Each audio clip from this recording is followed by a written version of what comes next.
Well, thank you all for joining us for today's webinar. We're talking content strategy deep dive, which is a follow-on to the presentation that my colleague Joe Post and I presented at Solutions Day. So my name is Jake Toohey. I'm a senior digital consultant at Adage. I've been there for almost 9 years, and I work primarily with the association market, almost exclusively with the association market. So I am joined by my wonderful and brilliant guests, Molly Lee and Reggie Smith. So if you guys could introduce yourselves, that'd be great. I'm Molly Lee. I am a lead UX designer at Adage. I work closely with Jake and have worked with Reggie at AHIMA on a couple of projects now, and excited to share some of our experiences with you guys today. All right, and my name is Reggie Smith. I am the Director of Digital Products at AHIMA. I've spent probably about a decade and a half just kind of connecting the dots between user needs, business objectives, industry best practices, and technology integration, and then using the combination of those things to build digital strategies for organizations to connect with their customers. So that's really myself and my background. And thank you, of course, for joining us, Reggie. So just a quick agenda. We're going to be kind of going over content strategy as an overview, talking through that a little bit. We're going to talk through AHIMA's story and kind of hear where they were coming from and hear some stories about their journey.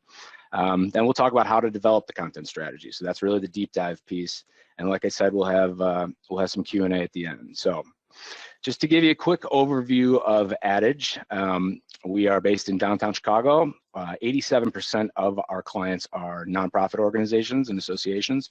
And our core competencies really are strategy, branding, design, technology, so CMS implementations, e-commerce implementations, deep integrations with different platforms that the association market has quite a few of, and most of our clients have multiple different integrations needed. And so finally, the last piece is analytics. So we do a lot of deep work with analytics. I know Reggie's very passionate about that, so is Molly. So maybe we'll talk a little bit more about that and how it applies to content strategy. So this is, we're about 75 employees and full suite of digital services, like I mentioned. And this is, here is just a representation of all the people that might be involved in any project that we get involved in, whether it's a website or it's a full-scale digital transformation initiative. But today we're really talking about the strategy side, and that's Molly's expertise and really the content strategy piece. So for now, I would like Reggie to kind of give an overview of what the work AHIMA does. We've got some talking points about where he was coming from when he got there and what his goals were for content strategy. And the one, sorry, went a little ahead of myself. So Reggie, if you wouldn't mind just talking a little bit about AHIMA. Sure, absolutely. So AHIMA stands for the American Health Information Management Association. So we've been around for about a little over 90 some odd years.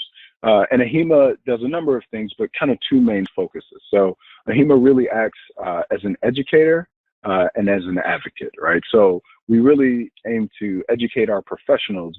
These professionals kind of have this foundational expertise in the data that's really at the core of the interactions between patients and providers.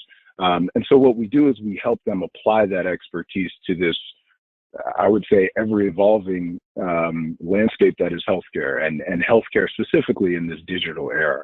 And as an advocator, we kind of use our own expertise and our members' expertise to inform legislation, regulation, and policy around three key areas. All right, so those areas are access, and in access, we kind of focus on consumer access, privacy and security, information sharing, and cybersecurity. The second is connection, where we focus on topics like patient identification, interoperability, and the integration of clinical and administrative data. And the third is integrity, where we focus on medical coding standards and trusted health information. Great. So one of the things that I remembered first, once Reggie got involved with the project at AHIMA, was that he wanted to simplify things and change their approach from a product-based approach that was supported by content, and flip that to a content-first approach that would lead to product. And there's more to why we got involved in a content strategy engagement with them. And I'd ask Reggie and Molly can kind of talk a little bit more about, why AHIMA did this. We have our own kind of thoughts, but maybe I'd like to get Reggie's perspective first to hear, where they were coming from and why this was important.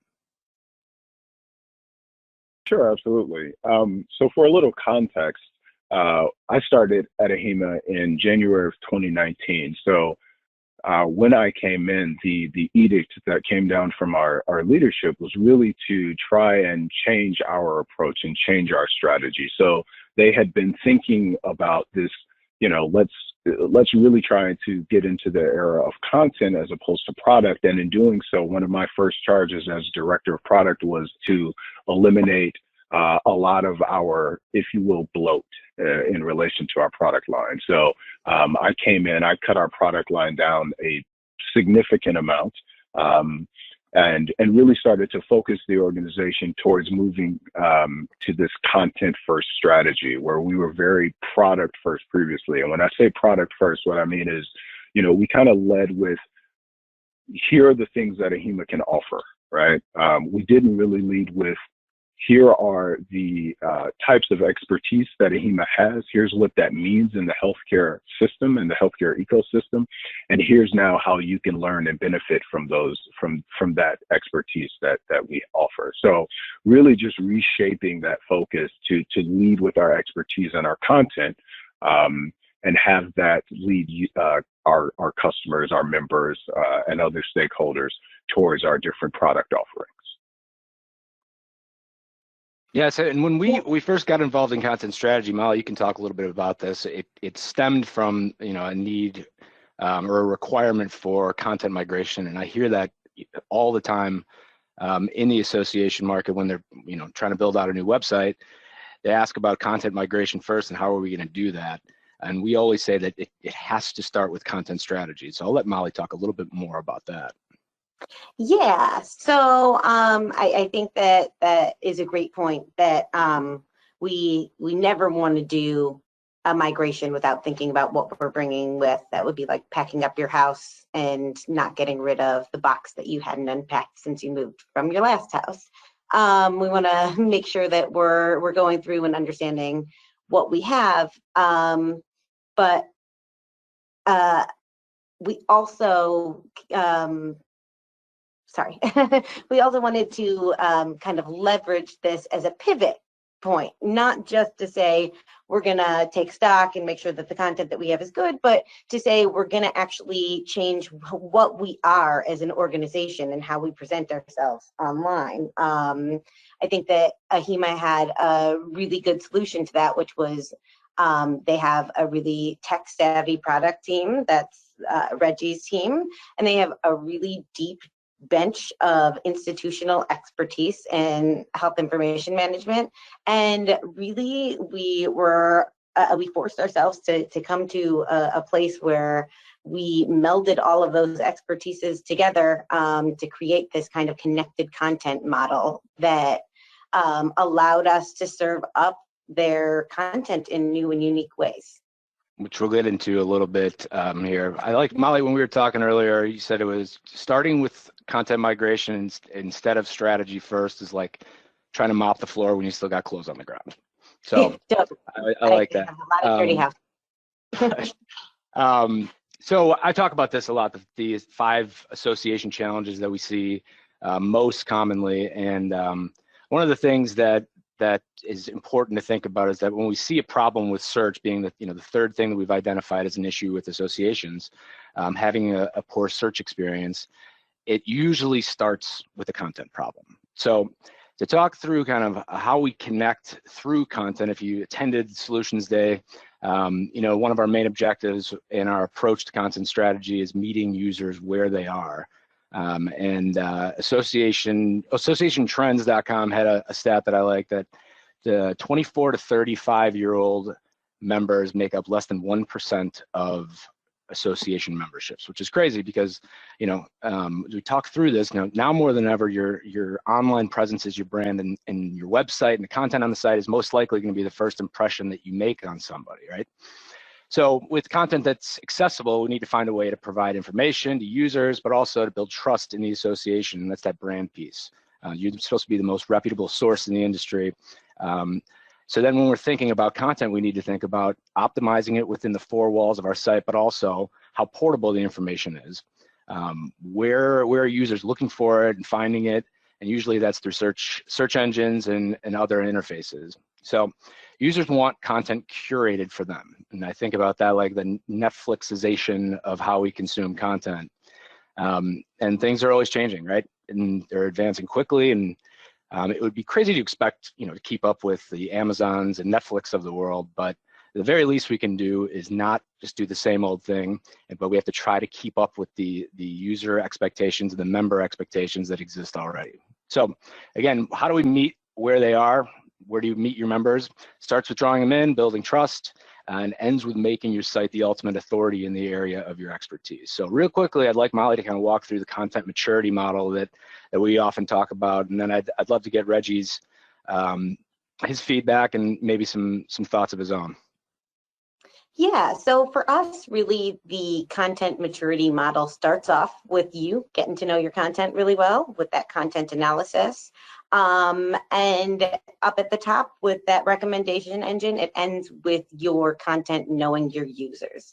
So trying to get to a place with that content analysis that we can start to feed better search options, and not just within your site, but as Jake mentioned, not in just the four walls, but beyond. How is your data appearing in Google, which we'll be talking about? And how can you leverage that to create a more personalized experience? Once you've got that personalized experience, we want to start to use AI, machine learning, to understand your users and how they want to interact with content specific to them. And hopefully then we can drive those recommendation engine pieces so that we're not just presenting content in a singular way, but we're presenting content dynamically throughout your user's internet experience. How does that apply to you guys, Reggie? Yeah, so I mean, I think for us, what was really important, especially when we talk about content analysis, it's not just what do we have, but it really kind of starts at what do our users value, right? I mean, and one of the biggest things in this content maturity model, and I would say step 0.5, if you will, is really kind of understanding your audience and understanding your user base, because you really have to know who are you writing content for. And the thing that I find, especially at an association, is that oftentimes when you're as old as we are, right, we're 90 plus years old, that changes over time, and you have to really reconnect with your audience. I think the stat you mentioned, Jake, is really important, because I think possibly the reason why that happens is, when we get caught up in serving one audience, right, we oftentimes fail to kind of go back and reevaluate our assumptions of who that audience is. And if you continue to do that, you do end up with situations where you're really kind of overcommitted to an audience and haven't taken the time to reconnect with that younger audience that you look for. So starting with the audience and then figuring out what they want to see, that also helps you dwindle down some of the content that you have. I think another thing, and I'm sure most associations can say, is that we've got a lot of content. I mean, ultimately, we're small publishing houses when you think about the amount of content that churns out of us. But you've got to start to refine that, right? And figuring out how audiences value that content is really kind of the first big step in refining that. Yeah. As you go forward in here, I think your search and your SEO, we'll talk about this a little bit later, I'm sure, but figuring out how you start to classify that content is also a super, super important thing, because you may have an understanding of what you want to do, but until you can really get that down on paper, that can't ultimately translate into analytics and search and SEO until you really figure out what that classification strategy kind of looks like. Yeah. Well, we have a first poll. Amy, if you wouldn't mind firing that up for us.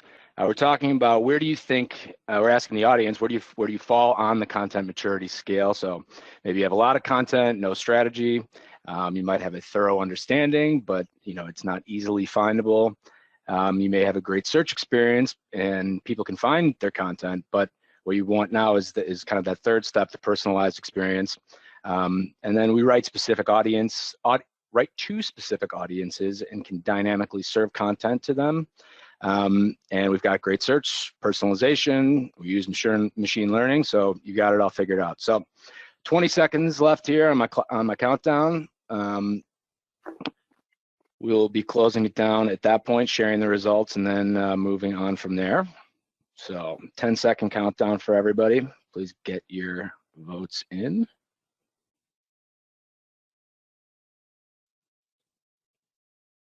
All right. So I'm going to close the poll and share. So looks like the majority of our attendees have a lot of content but lack the strategy piece. So you're not alone. That's something we hear quite a bit, and we'll talk a little bit more about that. So let me keep moving here. Let me hide the poll and keep moving. So a few examples of the benefits of a content-centered approach are gathering leads, building profiles of your users, your brand story, search, and accessibility. But I'd ask Reggie and Molly to kind of real quickly add anything here that maybe isn't called out. I just want to point out, we're not going to be talking about it very much today, but there are incredible benefits from an accessibility standpoint to the structured content approach that we're advocating here when we're talking about content. Yeah, Reggie, anything here that you would add to or you find most important? Well, I would say I think they're all very important. I think one of the things that jumps out to me is this idea of a consistent brand story across all channels. And it jumps out to me specifically because of, the era that we're in, and oftentimes the way associations find themselves with very limited resources, right?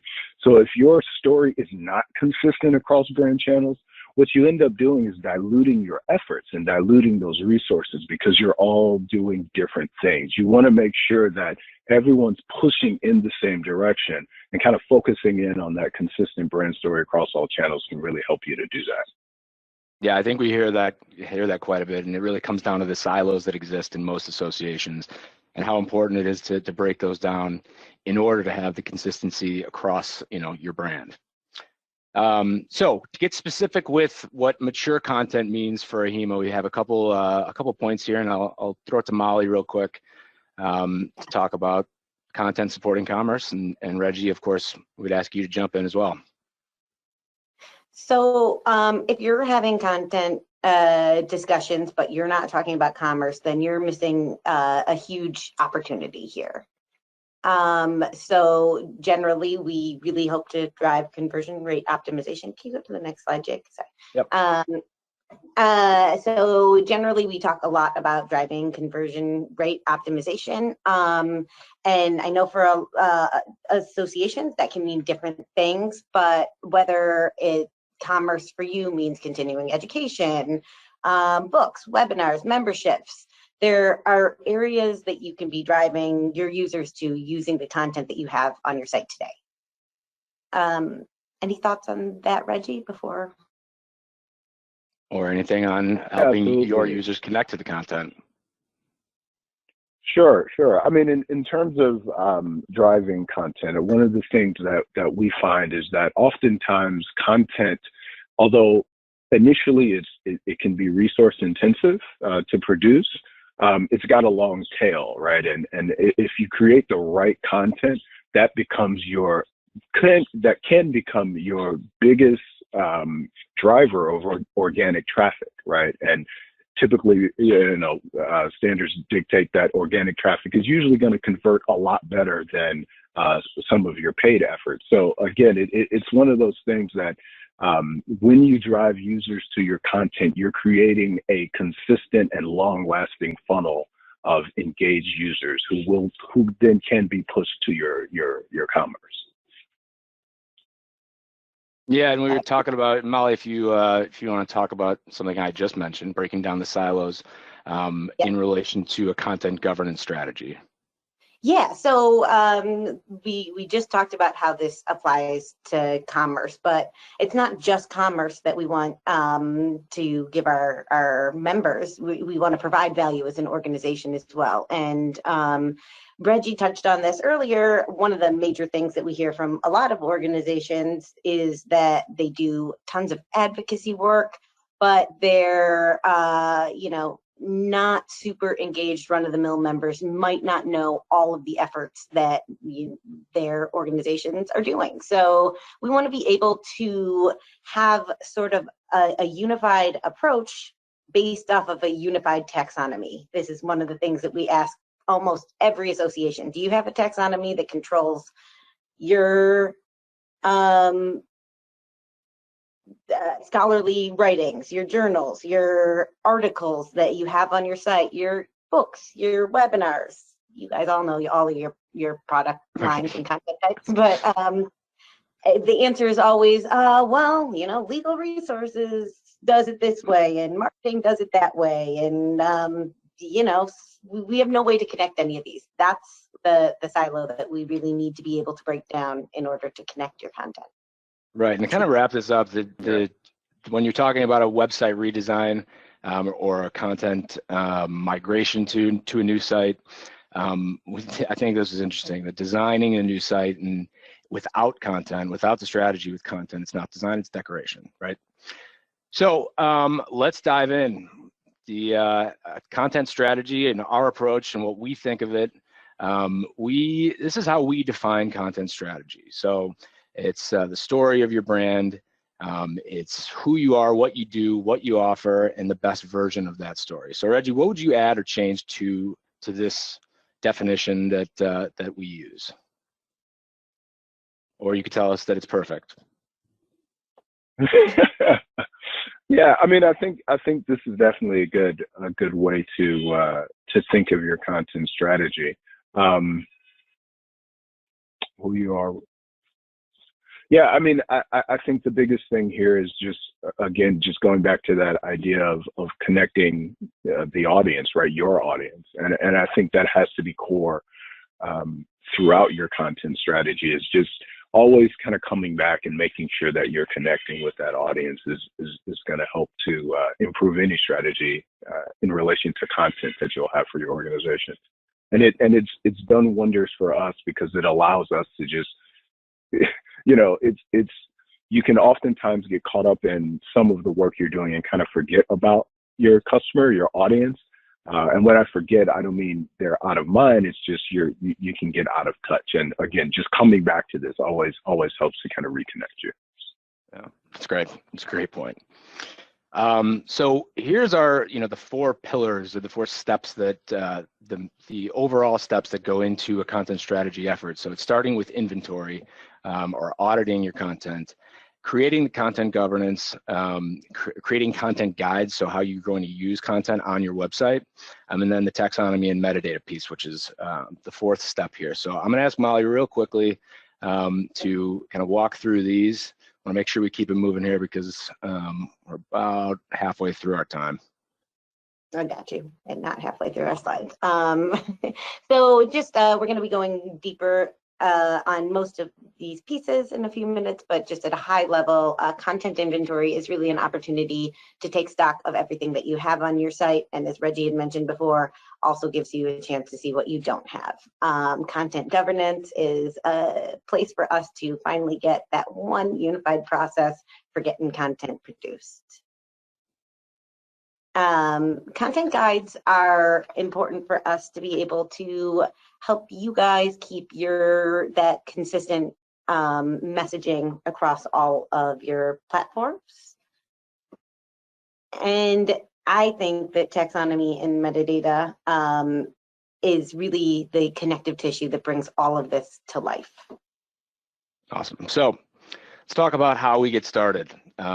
These are some, we start with content goals, and we are just sharing a couple examples here. So maybe you're looking to upsell more, you're looking to improve member retention, generate more leads for new members, and then maybe it's just capture contact information. But specific to AHIMA, these are the content goals that we came up with. So if you guys could talk a little bit more about these, how you got there, and why you found them the most important, prioritized.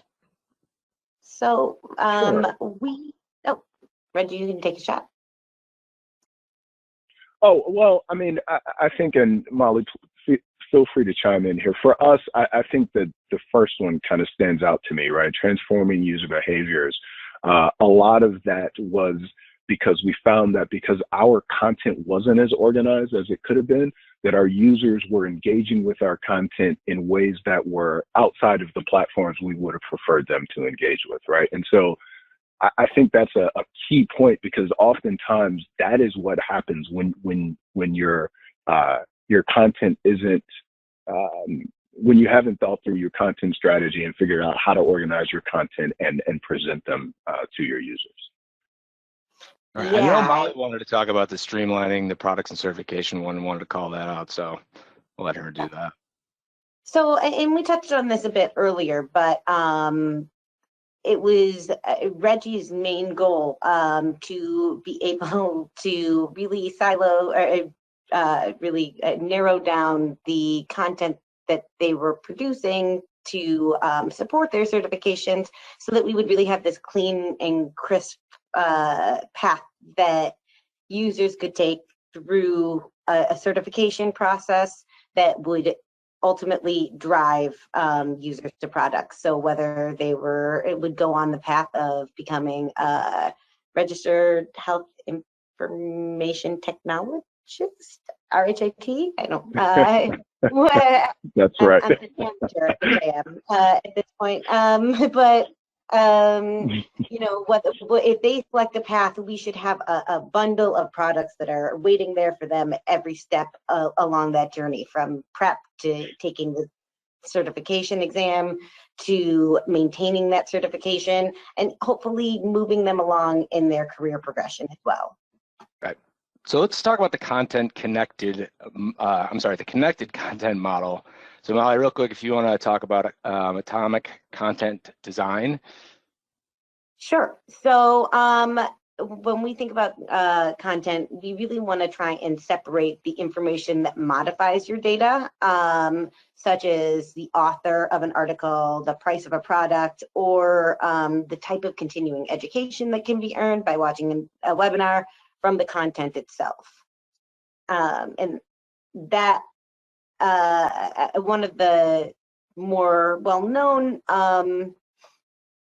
connected content models is Google's knowledge graph. So I have a little silly example here, but if you think of Marge Simpson, you have an image of a yellow woman with tall blue hair, and you know that she's the wife of Homer, she's the mother of Bart, Lisa, and Maggie. But to think of her as just all of those things in one means that she's not a flexible person anymore. That the hair color blue is specifically attached to her, whereas it might be attached to multiple people. We wanted to kind of emulate this so that you kind of go. It makes sense. Makes sense for everybody. Yeah, so we wanted to emulate this so that not only are we creating a network like that within the walls of AHIMA, but now we're also eligible to show up in information cards. We talked at the beginning about meeting your content, your users where they are. When we talked with users from AHIMA, where they were was Google, because they were not finding the data that they needed to on AHIMA's website. So we want to make sure that we're not losing any of our authority in the field of HIM. We want to be thinking about that younger generation that isn't necessarily coming directly to associations. So yeah, Reggie, you can kind of. Let's get into the inventory piece. So for each of these sections, we're going to talk about what does it mean and then why it's important. So why is this important is it's an accounting of literally every type of content on your site. And Molly's going to show you what that means in a second here, but it's important because, we're talking about what content you want to keep, archive, or update. There's so much content, we got to figure out what to do with it. So when you're, specifically when you're moving to a new website design, we need to know how we're going to house content in new templates that you're creating or on your current site. So let's talk about how we do it. Molly, real quick, we have a content inventory. We're looking at the different pieces, and I'll kick it over to the example of how we create this database of your content, and then let Reggie talk about why that was important. Sure. So we're looking at a little bit of a recording of AHIMA's content inventory. You can see we use a tool called Airtable that actually allows you to make linked records. A lot of associations end up using their website as a de facto archive.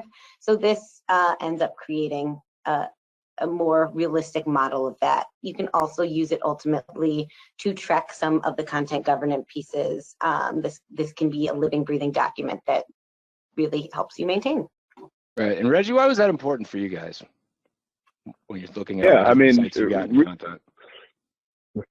Yeah, for one, just to be able to organize and kind of visualize where things are. The other thing that I liked about what you guys did there was to make all of the classifications of that content kind of these dynamic pieces, right? So now we could start to bring together content in ways that maybe we hadn't really have thought of before because we've never taken the time to really start to classify them and break out the types of content they were and how they related to one another. Right, and most associations have multiple different sites, and this is an example of the 4 that we focused on with AHIMA, but it shouldn't be really anything new to most people. It's, there's multiple different platforms, there's content across all of them, and we got to take a look at all of that and kind of, take maybe a step back and understand where it is and what we need and how we're going to use it in the future. So here are just some of those examples that were from the database that Molly was showing. So that's the important stuff to capture. And then the other piece is like working with the team, working with your content team in workshops and collaborating. So Molly, why don't you talk a little bit about this? Reggie, you can talk about it too, because I know the workshop model is something that you've kind of adopted and implemented across your teams at AHIMA. Yeah, so we started with the AHIMA team. Prior to this, we luckily had a really nice working history with them, so we were familiar with a lot of their organizational goals.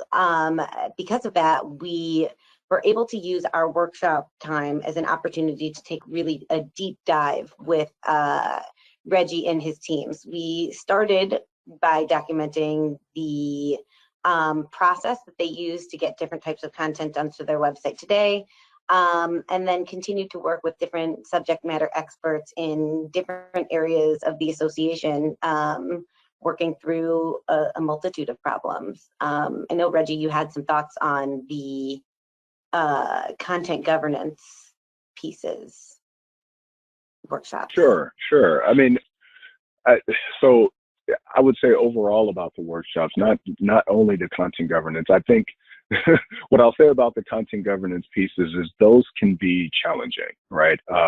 But I think what they do is they really open your eyes to how some of your processes may be ineffective as it relates to making sure that your content is all unified through and through. What we found is that there were points where when we talked about content governance and what audience we were talking to at different points in the process, we found that, oh, this is possibly a bit disconnected from another department that should really be included here. So those are some of the things that you really start to tease out as you start to go through that content governance process. What I'll say about the workshops, as Jake alluded to, we definitely kind of stole those and kept going. It really just helps to provide you and your team with time to think through some of these more complex problems that, to be quite honest with you, you'll just never get the time to think through in your daily goings-ons. You just won't make that time. And while it seems like, oh, this is a lot of time we're devoting now, it actually, because it's time boxed and it's very goal oriented, it actually allows you to move faster than you would normally think. We actually implemented this workshop strategy across the rest of our website design and development process, not just the content process, and it allowed us to actually move pretty quickly on spinning that up and getting everything launched. So yeah, thanks for the nugget of wisdom there. That was a good one that we continue to use to this day. Well, that's great. We're happy about that. But I'm going to move into content governance here, and what we mean by that. And it's a documented process for your team that identifies the major touchstone and content authoring workflow. So that's important because any content that's created, we're thinking about who we're writing it for, how we're writing it, and how we measure its performance. So to talk about how we do this, Reggie just talked about how it can be painful in some of these sessions. I'll let him, talk a little bit more about that if he wants to. But if you want to talk about why the content governance working sessions are important, but the challenges that you might run into. Sure. So I think, again, they're really important so that you can connect all of the different pieces of your team and what needs to happen at these different points, right? So we had several teams that were involved in the process of ultimately taking content from concept to launch. And when I say launch, I mean, push towards users on different platforms, be it social media, web, what have you.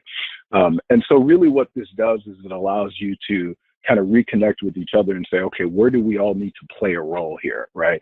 For us, it's very important to make sure that a subject matter expert is included on any type of content that's going to get pushed out to the public, because obviously we deal with healthcare and healthcare data, and so we want to make sure that all of that stuff is factually accurate. We also want to make sure to understand, again, back to audience. I know I sound like kind of a robot, I keep saying the same thing over and over, but it allows us to look at the audience and say, yes, this is healthcare, this is health data, but maybe for this audience, a more technical approach is not appropriate for where they are in their journey. So again, doing these working sessions, it really just allows you to get a deep dive on how you should be communicating with your different constituents. Right, and the thing that we're trying to avoid here is content spaghetti. Molly, why was this? What's your note on this one?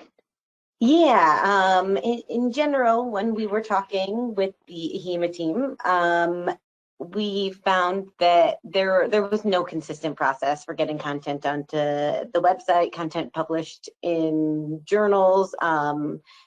As Reggie mentioned, some of it has to be peer reviewed, some of it has to go through different processes, but we wanted to get them onto one unified process. All right, and this is kind of an output of this process. So Molly, talk through this real quick. Reggie, maybe you can talk about why this was important and how it's working for you. Yeah, so one of the first discussions that we had with Reggie was that he and his team were reading the Lean Product Playbook and really trying to leverage it. So as a extended member of their team, I also read the book, and we worked the framework of the Lean Product Playbook into their unified content governance flow. And I think Reggie might have more insight into this, but the most important thing for us out of all of these steps was that step number one was identifying the user that we were writing for and identifying the need that we were writing for. We really wanted to be proactive, not reactive, when creating our content. Yeah, absolutely. And for us, it really made sense to adopt a framework that included this kind of product strategy, if you will, because for us, our content ultimately is our product. It comes in different forms, whether it be articles or webinars or other mechanisms to consume that content.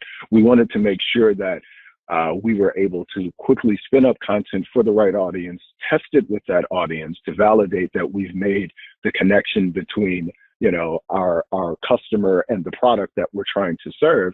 And then how do we test and understand that we're continuing to produce the right things? I think that to me is probably the biggest portion, or the most important portion of this, is the testing and the refining and the iteration, right? Oftentimes we find that we produce things, put them out in the wild, and then there they stay.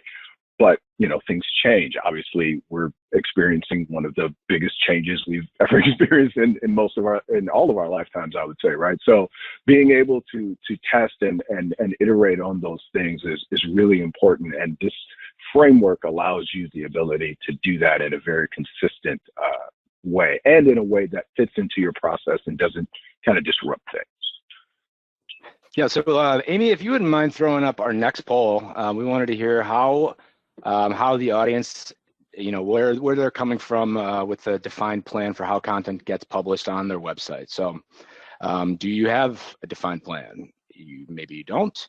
Maybe you have a couple different workflows from department to department, and that's kind of that siloed issue that I was talking about earlier. Maybe you have a defined workflow, but you know, people maybe aren't following it, and maybe you're doing everything great and everybody loves it. So we got 25 seconds. We're maybe running a little bit behind, so I might cut this a little short, but maybe if we can get all of our votes in a minute, I'll stop it in 5, 4, 3, 2, 1. All right, closed. Sharing a poll. So it looks like we're all across the board here. So everybody's at different stages.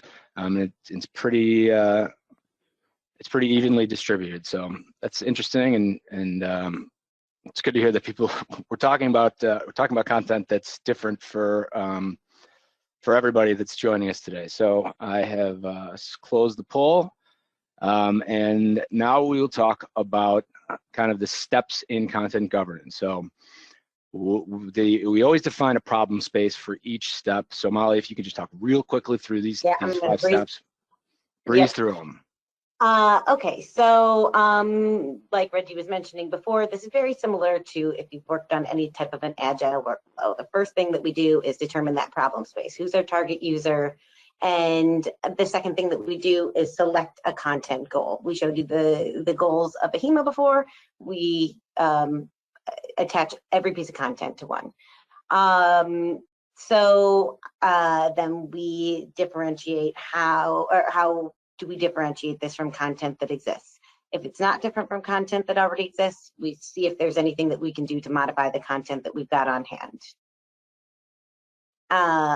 Then, oh, that's exactly what I just said, sorry.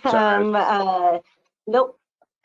So for anything that we do have that exists, we want to review existing metrics so that we're not starting off in the dark. Then we, of course, want to make sure that there is some value in this. So that might be reviewing the life cycle and seeing that we fill those gaps. We want to document any requirements, like Reggie was saying. We may need certain people, like subject matter experts, to be a part of this. We want to make sure that we have that captured up front. And then we always want to make sure that there's some primary call to action that every piece of content has attached to it.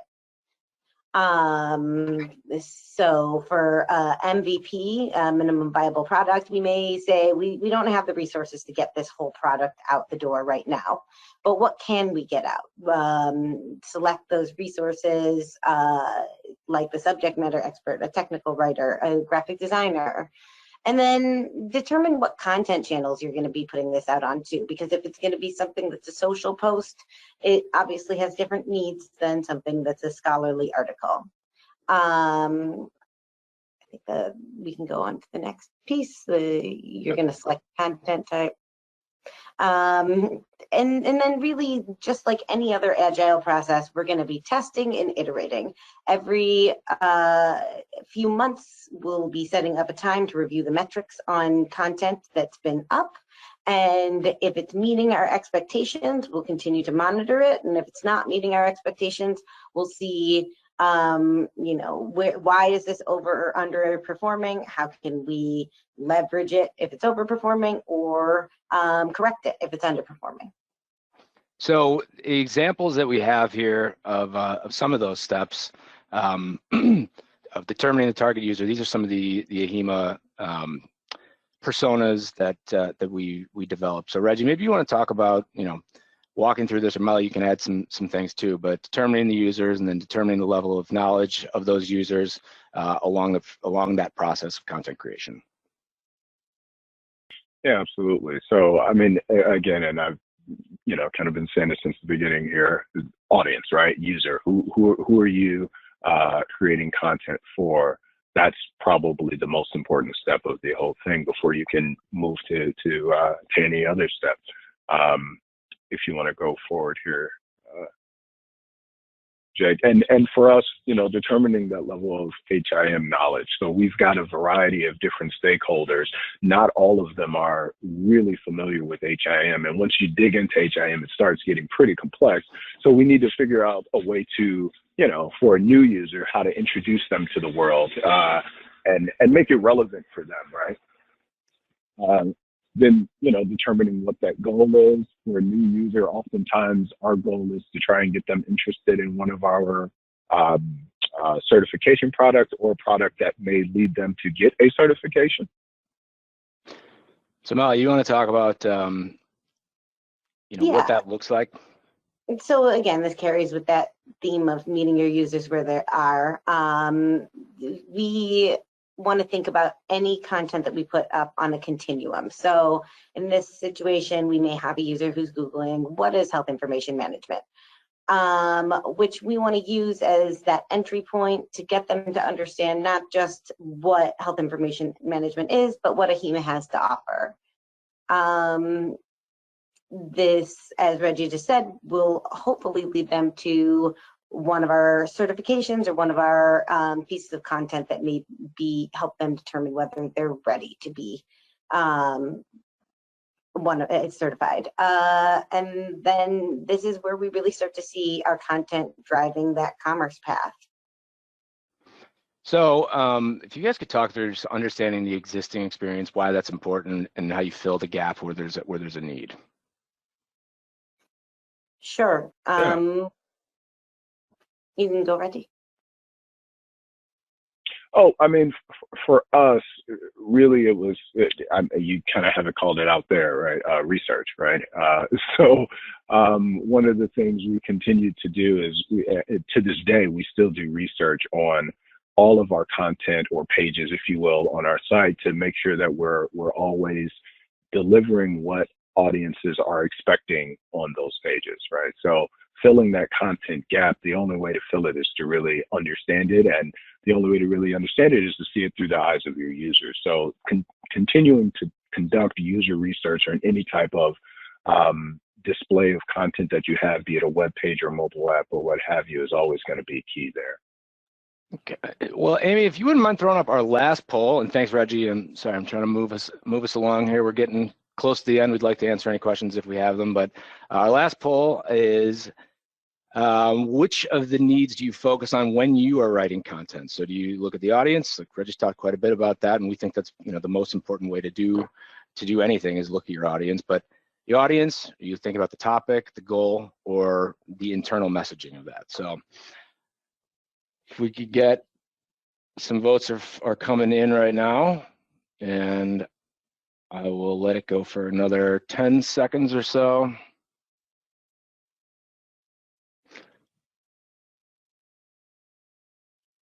And I'll shut it down in 3, 2, 1.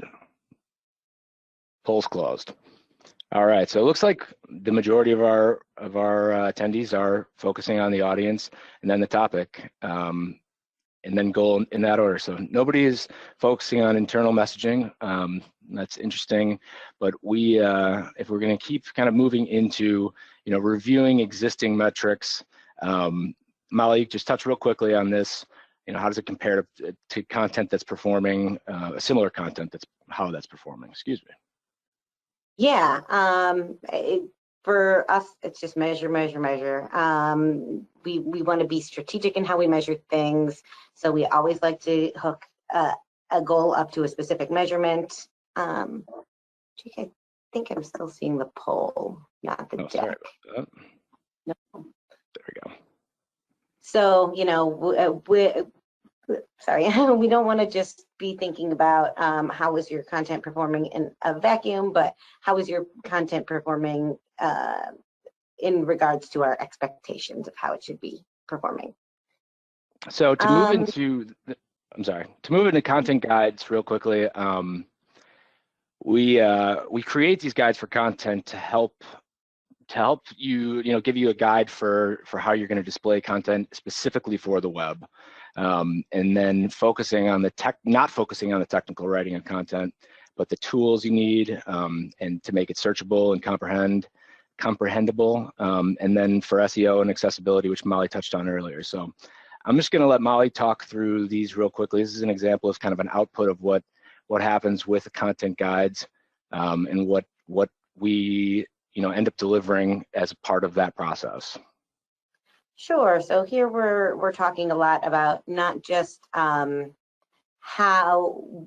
you should be thinking about your audiences or your messaging, but how you should also be populating that content onto your page. We often find that that's really hard as a CMS organization. People don't always know how densely to pack in their branding with the messaging.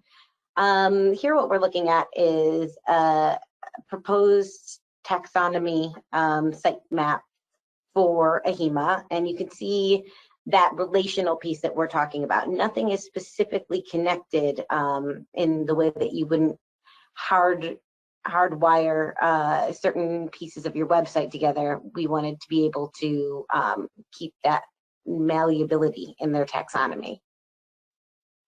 And this is the end of the guide. Go ahead, Molly. Sorry. I was just going to say, this is a visual representation of some of those pieces that we talk about in the content guides. All right, so to jump into taxonomy and metadata here with just 6 minutes left, Molly, if you want to talk through these, you talked about it being the connective tissue that holds the site together and relates content to other content, and we do it. So we're thinking of who we're writing for and how we're doing it, how we can connect to users, right? So talk about the related content model a little bit, if you guys wouldn't mind.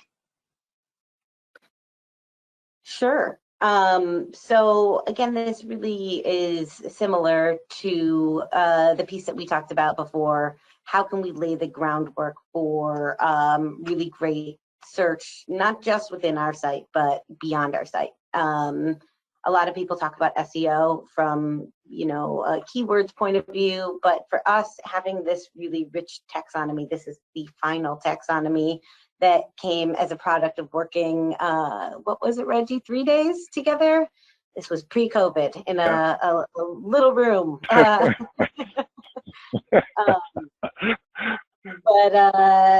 This was a true labor of love and Post-its, but really being able to structure things so that not just humans can process and understand this, but machines as well. Yeah, and I think that's a key point, because you can't ultimately get to some of those more advanced tactics you want to use, whether it's AI, machine learning.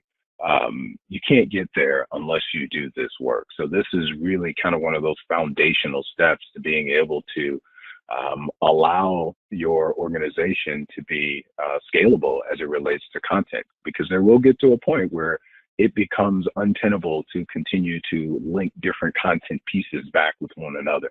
And the only way to really make it scalable is to have a good taxonomy.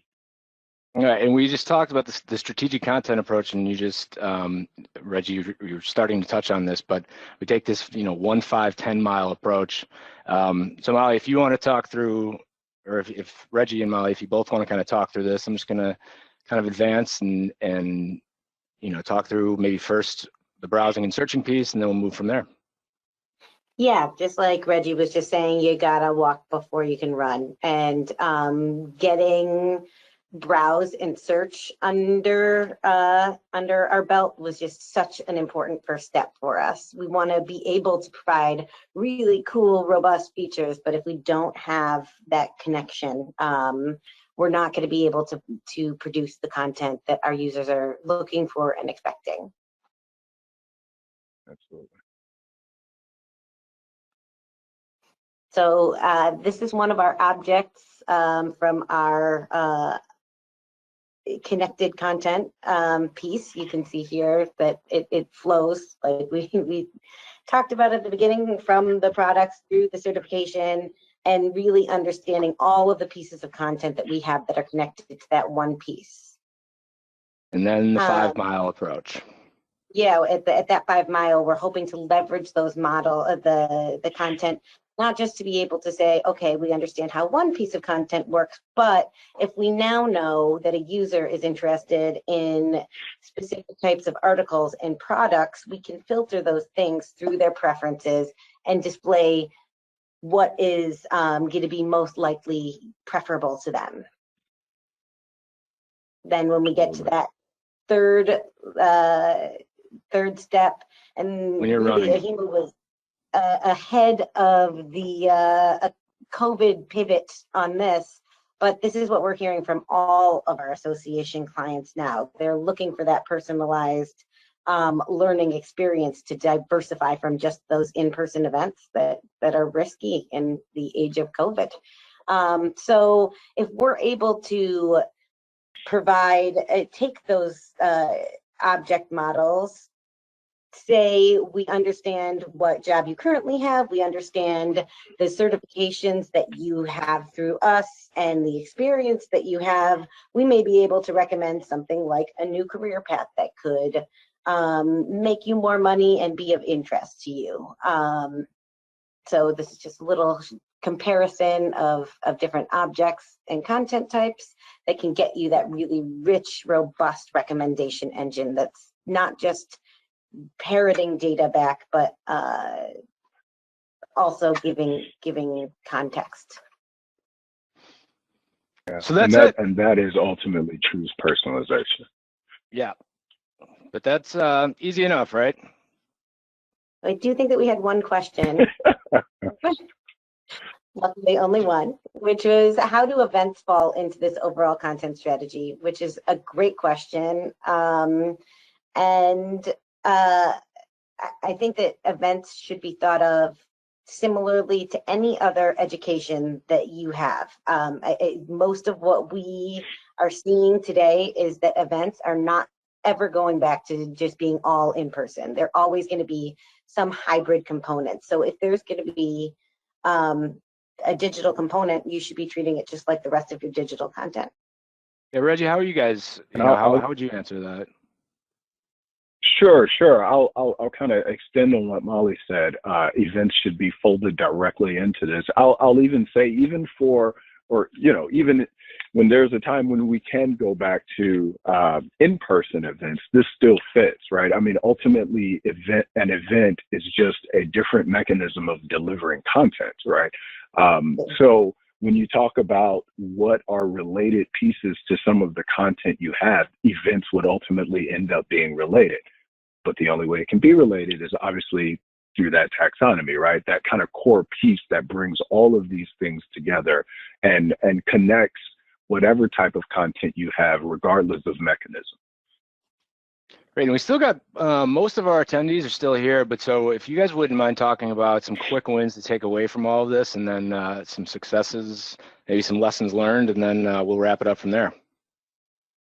Yeah, first I would like to call out, I forgot to mention earlier, but if you look on the right side of your screen, you'll see that under handouts, we do have an audit checklist, which will give you some information, and there are some quick wins tucked away in there. But I would say that from my standpoint, knowing what content you have is the quickest win that you can take away from all of this. If all you do is just write a list of types of content, that'll get you started somewhere. What about you, Reggie? Yeah, absolutely. So for me, I'm thinking of quick wins. This whole idea of going agile, but ultimately, a quick read on what some of the frameworks are, and a commitment to actually implementing those workshops, and you can really be up and running with delivering agile content, agile product to your customers extremely quickly. The quickest win we've seen is because of those workshops and the foundation that we laid with our newly launched website. We're now able to churn out additional sites for whatever initiatives we may have at lightning pace. Again, still adopting that kind of workshop model and that agile framework. And that's kind of some of the successes. Do you have anything else that you would add before we end today's session, or any lessons learned that you'd want to share with the group? I have one other piece that I didn't mention earlier, but I think that it is important to know that while a migration is how we started with AHIMA, a migration is not necessary to assess your content strategy. Any major event like a global pandemic might make you want to take stock in what you have and what you could offer. Reggie, anything else that you would add? Lessons learned. I would say the biggest lesson learned here is just if you're dealing in a subject matter where there are subject matter experts who can help you, stay connected with them at the hip. That honestly is what allowed us to be able to do this and truly not just serve our users in a more modern way, but serve them with content that was really representative of our organization's mission and core values. Stay connected to your subject matter experts. They are your friends. Yeah, that's great advice. Well, thank you everybody for joining us today. This was it's great. Thanks so much, Reggie, for joining us as well, being a part of this. We really appreciate it. I'll be following up with the stuff that I mentioned during the opening, but thanks again to everybody. Have a great rest of your day, great weekend, and we'll see you next time.